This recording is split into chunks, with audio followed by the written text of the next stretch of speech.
Selanjutnya, butir-butir dalam buku pengayaan non-fiksi. Yang pertama adalah gagasan atau ide pokok pada buku. Ide pokok adalah ide atau gagasan yang menjadi pokok pengembangan paragraf. Ide pokok ini terdapat dalam kalimat utama. Nama lain ide pokok adalah gagasan utama. Gagasan pokok. Dalam satu paragraf hanya ada satu ide pokok. Kalimat utama adalah kalimat yang di dalamnya terdapat ide pokok paragraf. Kalimat utama ini dijelaskan oleh kalimat-kalimat lain dalam paragraf tersebut yang disebut dengan kalimat penjelas. Nama lain untuk kalimat utama adalah kalimat topik. Kalimat penjelas yaitu kalimat yang menjelaskan kalimat utama. Kemudian fakta. Fakta merupakan sesuatu yang benar-benar terjadi dan pernyataan yang tidak terbantah oleh kebenarannya. Kalimat yang berisi fakta merupakan kalimat yang ditulis berdasarkan kenyataan, peristiwa, suasana yang benar-benar terjadi dan objektif. Sedangkan opini merupakan sikap, pandangan, atau tanggapan seseorang terhadap suatu fakta dan kebenarannya relatif. Selanjutnya adalah pendapat. Pendapat itu merupakan sikap, pandangan, atau tanggapan seseorang terhadap suatu fakta dan kebenarannya relatif, karena dipengaruhi unsur pribadi yang bersifat subjektif, baik berupa pertika maupun saran-saran. Opini disebut juga gagasan atau argumentasi. Kemudian pengetahuan. Teks non-fiksi merupakan teks yang menyajikan seluruh isinya berdasarkan data dan fakta. Oleh karena itu, kebenaran dari isi teks non-fiksi bersifat absolut. Dari buku non-fiksi banyak kita bisa dapatkan pengetahuan. Apa itu absolut? Absolut itu adalah tidak dapat diragukan lagi gitu ya. Tidak terbatas gitu, mutlak gitu. Nah, di sini ada contoh mengidentifikasi buku non-fiksi. Kita lihat ya. Ini contohnya. Identitas buku, judul buku, Psikologi Perkembangan Remaja. Kemudian penulis, kita lihat bukunya, penulisnya siapa? Agus Daryo PSI. Kemudian penerbit, siapa penerbitnya? Galia Indonesia. Biasanya ada di sampul buku ya, penulis, penerbit, kemudian judul buku. Tahun terbit, kita lihat di sampul buku. Kalau misalkan tidak ada, buka halaman selanjutnya. Tahun terbit adalah 2004. Kemudian kota terbit, Bogor. Tebal buku 115 halaman.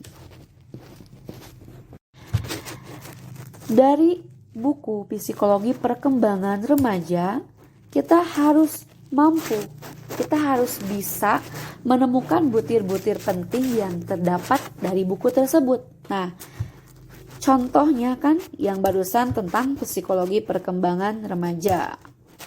Kita harus tahu dulu identitas bukunya, judul bukunya apa, penulisnya siapa, penerbitnya siapa, tahun terbitnya tahun berapa, kota terbitnya di mana, tebal bukunya berapa.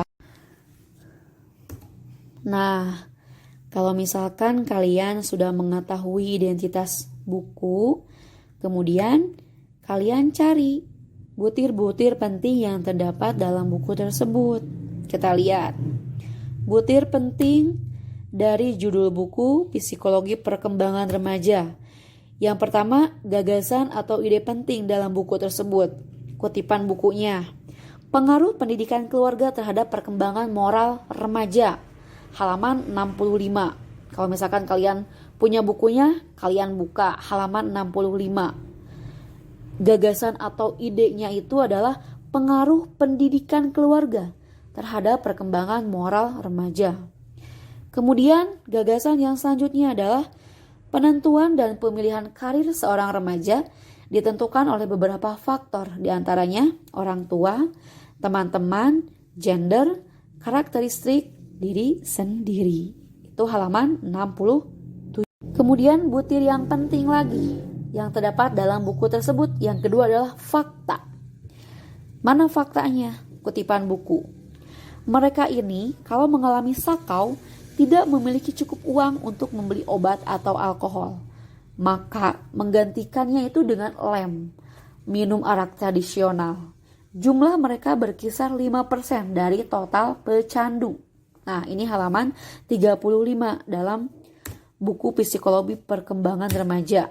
Nah, ini faktanya bahwa 5% pecandu gitu, berkisar 5% pecandu gitu.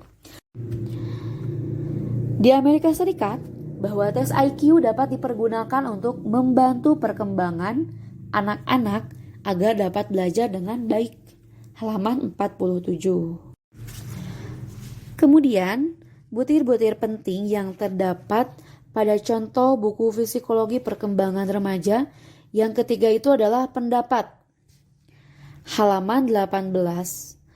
Para ahli psikologi perkembangan menyatakan ada 2 karakter seks yang dimiliki oleh seorang remaja sebagai tanda perubahan fisik untuk memasuki masa dewasa, yaitu seks primer dan seks sekunder.